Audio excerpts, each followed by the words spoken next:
మహాశివరాత్రి పర్వదినం కావడంతో రాజమహేంద్రవరం నగరంలోని చారిత్రక ప్రసిద్ధి చెందిన శైవక్షేత్రాలన్నీ శుక్రవారం భక్తులతో కిటకిటలాడాయి. భక్తులు శ్రీ ఉమా మార్కండేయేశ్వర, మహాకాళేశ్వర ఆలయం, విశ్వేశ్వర స్వామి ఆలయాల్లో పరమశివుడిని దర్శించుకుని ప్రత్యేక పూజలు, అభిషేకాలు నిర్వహించడంతో సందడి నెలకొంది.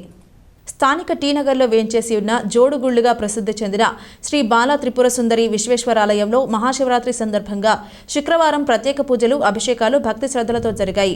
పలువురు నగర ప్రముఖులు, ఆలయ కమిటీ చైర్మన్ నిడమర్తి దుర్గా శ్రీనివాస్, ఆలయ ఈవో శోభారాణి స్వామివారిని దర్శించుకుని ప్రత్యేక పూజలు నిర్వహించారు. భక్తులు భారీగా తరలివచ్చి స్వామివారిని దర్శించుకుని శివయ్యకు అభిషేకాలు చేశారు. పెదిరెడ్ల శ్రీనివాస్ ఆధ్వర్యంలో భక్తులకు ప్రసాద వితరణ చేశారు.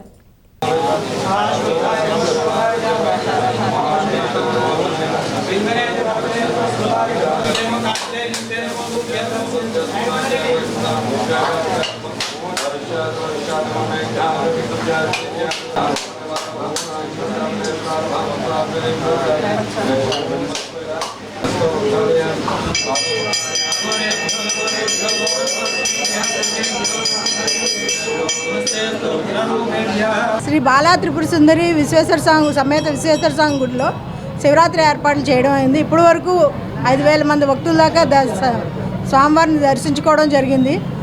మంచినీళ్లు, ప్రసాదాలు ఏర్పాటు చేయడం అయినది. ఈరోజు రాత్రి 12 గంటలకు లింగోద్భవం సమయంలో భక్తులకి ప్రత్యేక దర్శనాలు ఏర్పాటు చేయడం అయినది. తర్వాత రాత్రికేమో భజనా కార్యక్రమం కలదు. నా పేరు నిడమర్తి దుర్గా శ్రీనివాస్. శ్రీ బాలా త్రిపుర సుందరి సమేత అన్నపూర్ణ విశ్వేశ్వరాలయానికి చైర్మన్గా ఉంటున్నాను ప్రస్తుతం. ఈరోజు శివరాత్రి శుభ సందర్భంలో వచ్చిన భక్తులందరూ ఉదయం తెల్లవారుజాము నుంచి ఇప్పటి వరకు 5,000 మంది భక్తుల దాకా శివుడిని దర్శించుకోవడం జరిగింది.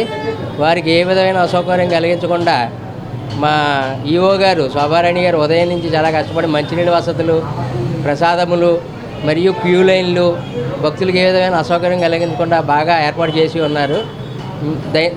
వారికి నా తరఫున, మా కమిటీ సభ్యుల తరఫున కృతజ్ఞతలు తెలియజేసుకుంటున్నాం.